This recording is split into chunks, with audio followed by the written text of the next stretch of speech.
Синдажи Сана держит на руках своего первенца, новорожденную дочь Виолетту. В этот знаменательный день семья Сана и Салчак не только получили свидетельство о рождении, торжественно им вручили поистине священный подарок – традиционную тувинскую колыбель «Кавай».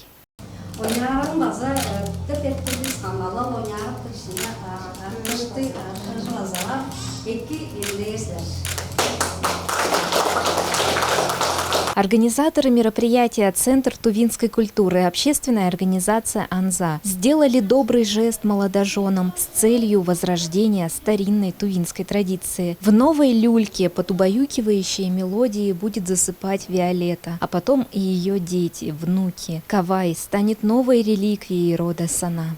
Мы очень рады участвовать в таком ярком событии. Для нас большая честь, для нашей семьи. И мы очень благодарны всем присутствующим, всем причастным. Всем большое спасибо. Мы будем бережно хранить эту кроватку. И будем от поколения до поколения передавать своим потомкам. Колыбель изготовил мастер Буян Андар по традиционным тувинским технологиям. Этнопсихолог Татьяна Андар сделала обереги для здоровья малышки.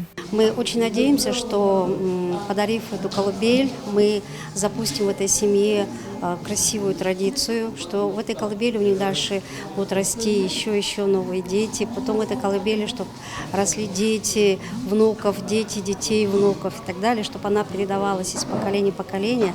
И тем самым всему роду, который пойдет от этой колыбели, прививалась любовь к нашим народным традициям, любовь к детям. Торжественное вручение колыбели проходит в рамках фестиваля «Колыбель моя Кавай», реализованного с использованием гранта, предоставленного Российским фондом культуры в рамках федерального проекта «Творческие люди» национального проекта «Культура».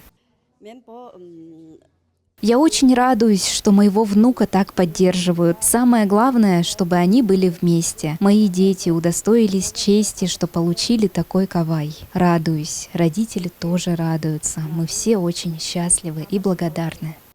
С новой колыбелью и маленькой Виолетты начнется новая страница истории рода Сана. Священное гнездышко подарит девочке счастье и будет служить напоминанием о наших старинных традициях. Мария Стручкова, Денис Мангуш, 108 канал.